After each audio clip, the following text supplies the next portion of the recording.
Siapa yang selama 1,5 tahun ini punya anak di bawah usia 17 tahun? Apa rasanya umplek-umplekan setiap hari disuruh belajar dari rumah sementara rumahnya nggak ada tempat kecil aja untuk belajar zoom-zooman? Apa yang terjadi kalau ditambah 1,5 tahun lagi? Di sisi lain, kalangan rakyat umumnya, bagaimana rasanya mereka sahabat yang nggak ada internet, nggak ada pulsa, sementara di rumahnya ada 3 orang memerlukan komputer atau gadget atau laptop untuk kerja dan sekolah, tapi tidak memilikinya. Fakta saat ini, biaya sekolah dari rumah ternyata tidak murah. Menjalankan sekolah dari rumah ternyata nggak efektif, dapat ilmu tipis, nggak ada keterampilan lainnya termasuk laboratorium dan kehilangan skill olahraga, kesenian, dan keterampilan sosial lainnya. Bekerja dari rumah malah banyak stresnya, banyak wacana diskusi tok, tetapi tidak ada gerakan nyata. Diskusi doang, eksekusinya kecil, seminar, meeting, belajar online, ngomong doang 1-2 orang, wacana, diskusi.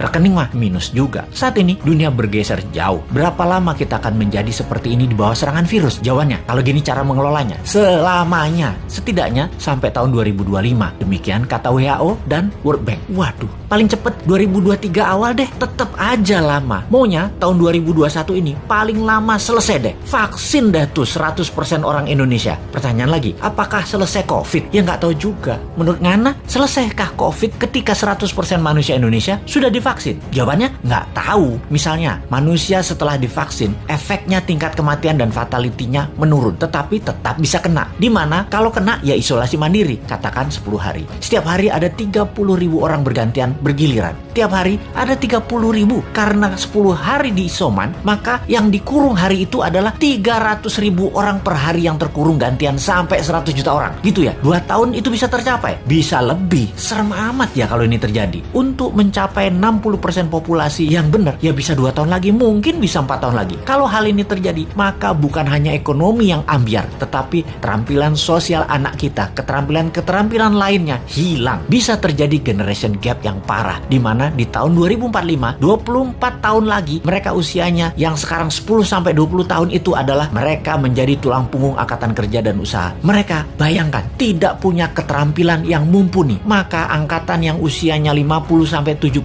tahun di kemudian tadi masih tetap bekerja dan ini tidak efektif. Maka gawat kalau bernegara tidak ada yang memikirkan hal ini, tetapi lebih memikirkan tenaga kerja asing bagaimana bisa masuk terus dengan dilindungi pejabat paling berkuasa. Alhamdulillah berhasil masuk terus. Itu lebih penting baginya sekarang. Saat ini generasi mendatang, ngapain gue pikirin katanya. Yang penting saat ini lagi berkuasa, gak ada yang boleh halangin. Pokoknya gigi 5, gaspol, gue harus kaya. Lalu siapa yang urus generasi muda yang sudah 1,5 tahun ini dikurung di rumah? Ditambah masih ada kemungkinan dikurung lagi 1,5 tahun lagi. Kita urai masalahnya. Kalau anak usia saat ini 7-11 tahun, usia SD, mereka tidak mengerti banyak tentang culture, budaya lokal wisdom. Bayangin, ditambah 1,5 tahun lagi terkurung. Mereka nantinya manusia yang tidak punya budaya. Lalu, remaja usia pancaroba, baru akil balik, usia 11-15 tahun. Mereka adalah manusia lagi cari jati diri. Kematangannya berubah. Dirinya not a girl, but not yet a woman. Menjadi terhambat. Ditambah 1,5 tahun lagi kejiwaan mereka, maka man atau woman tidak paham, tidak akan matang. Sulit menjadikan boy to man. Di usia 16-23 tahun, masa SMA dan kuliah, anak ini adalah masa kreatif dan puncak-puncaknya iseng dan puncak-puncaknya main di usia ini. Kesalahan-kesalahan kecil itu penting untuk modal nanti bersosialisasi di kemudian hari. Tidak banyak mereka bisa lakukan. Mereka masuk generasi yang hilang. Kalau ditambah 1,5 tahun lagi, sekolah mereka tak berketerampilan, tak ada kesempatan di laboratorium, di studio, praktek kerja, keilmuan jalanan atau street smartnya tidak ada. Hampir tidak mungkin membuat mereka berubah from man to gentleman. Ada 40% saat ini dari populasi Indonesia yang usianya saat ini 7-23 tahun. Yang